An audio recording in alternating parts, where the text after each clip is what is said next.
नांदेड़ जिला परिषद ने आगामी 2025 से 26 के महोत्सव के लिए 22.26 करोड़ रुपए का बजट मंजूर किया। ये बजट जिला परिषद के मुख्य कार्यकारी अधिकारी मीनल करनवाल द्वारा यशवंतराव चौहान ऑडिटोरियम में प्रस्तुत किया गया। मुख्य कार्यकारी अधिकारी मीनल करनवाल ने यशवंतराव चौहान ऑडिटोरियम में ये बजट प्रस्तुत किया, जिसमें उप मुख्य कार्यकारी अधिकारी संदीप मालोडे और मुख्य लेखा एवं वित्तीय अधिकारी शिव प्रकाश चन्ना भी उपस्थित थे। इस बजट का उपयोग जिले के विकास, शिक्षा, स्वास्थ्य, सड़कों, जल आपूर्ति और बुनियादी ढांचे के सुधार के लिए किया जाएगा। मीनल करनवाल ने सभी विभागों से इस बजट से सफल क्रियान्वयन के लिए सहयोग की अपील की। इस बजट से जिले में विकास की नई संभावनाएं उत्पन्न होगी, जिससे रोजगार के अवसर बढ़ेंगे और नागरिकों का जीवन स्तर सुधारने की मदद मिलेगी।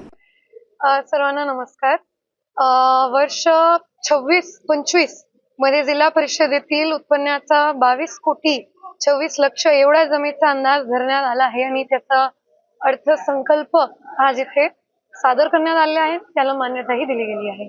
तर याच्यात आपण प्रत्येक विभागाने काही नवीन गोष्टी करायचा प्रयत्न केलेले आहे।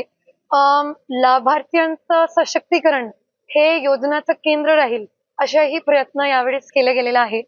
समजा आमच्या सोलर पॅनल लावायचे सीमावर्ती शाळेवर किंवा महिलांना जे की बचत गटांच्या मेंबर असतील त्यांना मार्केटिंग पॅकेजिंग बद्दल ट्रेनिंग देणे किंवा मागासवर्गीय महिलांना वैयक्तिक व्यवसायांसाठी 50 लक्ष वेगळे ठेवणे अशा योजनेवर भर दिलेला आहे। कृषी विभागात आपण ड्रोन FPOs ला देणार, त्याच्यासाठी वेगळी तरतूद यावर्षी केली गेलेली आहे। बायो लॅब्स प्रत्येक FPO ला म्हणजे एक तालुक्याला एक FPO ला बायो लॅब जिथे रासायनिक खत सोडून काहीतरी नैसर्गिक तयार होईल शेतकऱ्यांसाठी, त्याच्यासाठीही यावर्ष तरतूद केली गेलेली आहे।